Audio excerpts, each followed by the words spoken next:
इन बेवकूफ़ों और पाखंडियों ने 11,000 लीटर दूध नर्मदा नदी में बहा दिए, बस आस्था के नाम पर। ये लोग कितने बेवकूफ़ हैं इस बात का आप लोग अंदाज़ा भी नहीं लगा सकते, क्योंकि दूध का जो बायोलॉजिकल ऑक्सीजन डिमांड होता है वो रॉ सीवेज से 300 गुना ज़्यादा होता है, जिसका सीधा मतलब ये होता है कि वो दूध पानी में से इतना ऑक्सीजन खींचेगा जितना 3.3 मिलियन लीटर सीवेज खींचता है।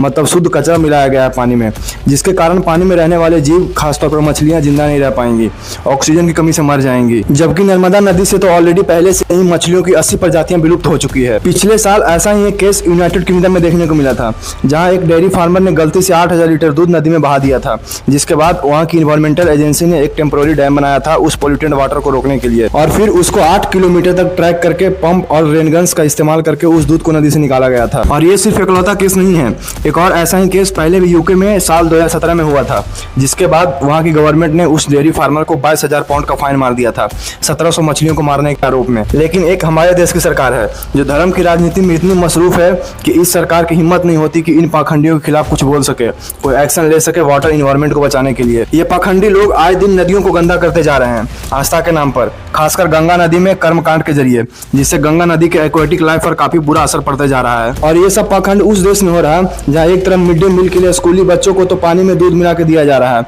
लेकिन दूसरी तरफ 11,000 लीटर दूध पानी में बहा दिया जाता है, जिसका कोई लॉजिक नहीं बनता, और इससे नुकसान होगा वो अलग। मतलब बच्चों को दूध नहीं मिल रहा, गरीब भूखा सो रहा। लाखों ऐसे लोग हैं भारत में जो 2 वक्त का खाना नहीं खा पा रहे हैं, भूखमरी में जी रहे हैं, लेकिन इन पाखंडियों को जरा सी भी उसकी चिंता नहीं है। दूध पानी में बहा देंगे, भले उसका जलीय जीवन पे जो भी असर पड़े, लेकिन किसी भूखे को पिलाएंगे नहीं। ये कैसा अंधविश्वास और पाखंड की ओर जा रहा हमारा देश। और अगर हम जैसे कंटेंट क्रिएटर्स इस पाखंड और अंधविश्वास के खिलाफ कुछ बोल दें तो इन पाखंडियों और ढोंगियों की आस्था को ठेस पहुंच जाती है। भारत इकलौता ऐसा देश है जहां इस तरह की बेवकूफ़ी को भी लोग आस्था के नाम पर बढ़ावा देते हैं और डिफेंड करते हैं। खैर, जो देश पाखंड और अंधविश्वास में डूबा हुआ हो वो क्या ही विकास करेगा। आपका क्या सोचना है इन सब के बारे में? अपनी राय कमेंट बॉक्स में मुझे बताइए और मुझे फॉलो कर लीजिए, ताकि मैं उन सब की आवाज़ बन सकूं जो चुप हैं।